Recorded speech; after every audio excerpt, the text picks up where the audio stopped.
welcome back to my channel. So guys, we were doing development of fetus और हमने human reproduction में काफी आगे तक chapter cover कर लिया था.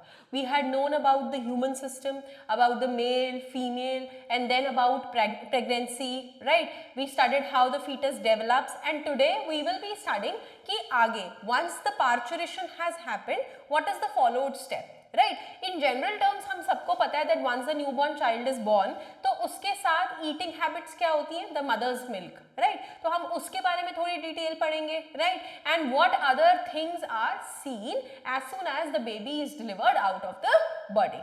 तो चलिए स्टार्ट करते हैं. Topic number 2.7 that is parturition and lactation. Now what do you mean by the word parturition? Parturition actually means delivery of the baby.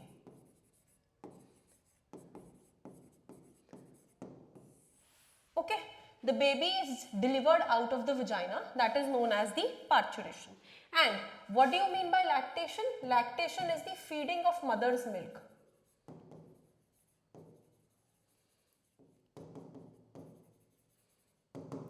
Which is very very important for the baby as it contains very essential food nutrients that is good for the immunity of a newborn child. ठीक है, तो इसीलिए कहते हैं कि बच्चे को mother's की फीड देना बहुत ज़रूरी होती है बिकॉज उसके अंदर कुछ ऐसे एसेंशियल न्यूट्रिएंट्स होते हैं जो उसे लाइफ लॉन्ग एक हेल्दी स्टेट में रखते हैं. ठीक है, तो आइए पढ़ते हैं.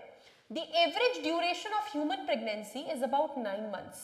Right, what is the duration of human pregnancy?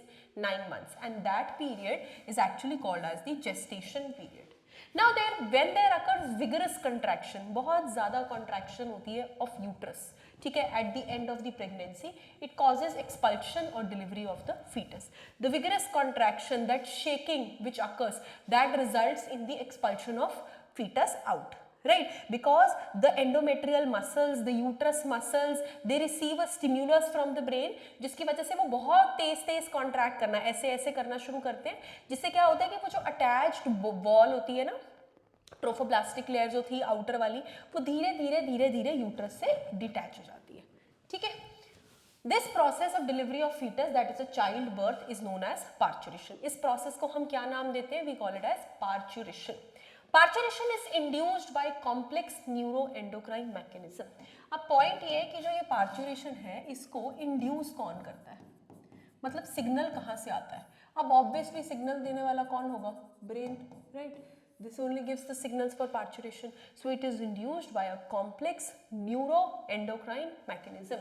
So that means here nervous control, neural, as well as the endocrinal control. So there must be some hormone also. Both the controls are taking place together for parturition to occur. आपको याद है class 10th में एक chapter पढ़ा था हमने control and coordination, जिसके में क्या था कि हमारे दो टाइप के कंट्रोल्स हैं, न्यूरल और केमिकल. राइट, मैं बहुत बेसिक बता रही हूँ. तो न्यूरल और केमिकल में ये चीज़ थी, अगर आपने ध्यान दिया हो, कि दोनों साइमल्टेनियसली बॉडी के फंक्शंस को कंट्रोल करते हैं. वही यहाँ पे होगा, ये पार्चुरेशन दोनों से कंट्रोल होता है.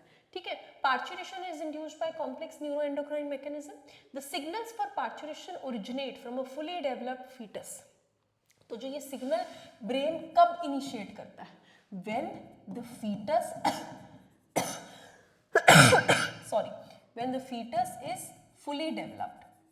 जब फीटस पूरी तरह से डेवलप हो जाता है तो एक सिग्नल जाता है ब्रेन को कि भाई फीटस पूरा रेडी हो गया है, तो तुम अपना न्यूरल मैकेनिज्म स्टार्ट कर दो, न्यूरल सिग्नल्स भेजना शुरू कर दो. ठीक है, signals for parturition originate from fully developed foetus and the placenta which induces mild uterine contractions.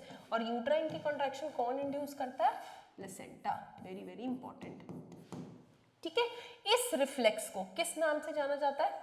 fetal ejection reflex.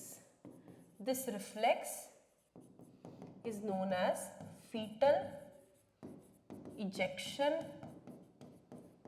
reflex, मतलब फीटस के बाहर निकलने का reflex. Correct. This triggers the release of oxytocin from maternal pituitary. जैसे ही ये reflex start होता है उसी तरह एक हार्मोन का रिलीज ट्रिगर हो जाता है, दैट इज ऑक्सीटोसिन. ठीक है, और कहाँ से होता है? From the pituitary. मेटर्नल मतलब मदर के पिट्यूटरी. मदर के पिट्यूटरी में एक हार्मोन रिलीज होना शुरू होता है, ऑक्सीटोसिन. इस ऑक्सीटोसिन से हमारा पार्चुरेशन बिगिन हो जाता है.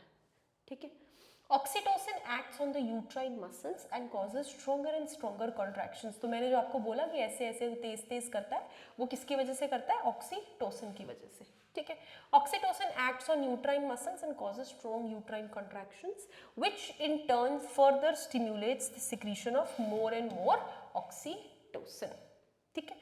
स्टिम्युलेटरी रिफ्लेक्स, अब ये जो साइमल्टेनियस रिफ्लेक्स होता है यूट्रस कॉन्ट्रैक्शन में और ऑक्सीटोसिन की सिक्रीशन में, इससे वो कॉन्ट्रैक्शन और तेज बढ़ती चली जाती है and finally it leads to expulsion of baby out of the uterus and that is known as the parturition.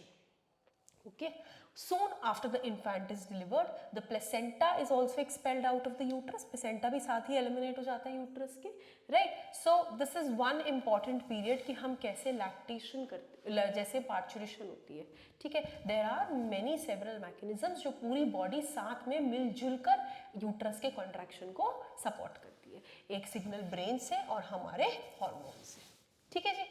That's all for today. Thank you so much for watching my lecture. अगले lecture में हम lactation study करेंगे। Thank you.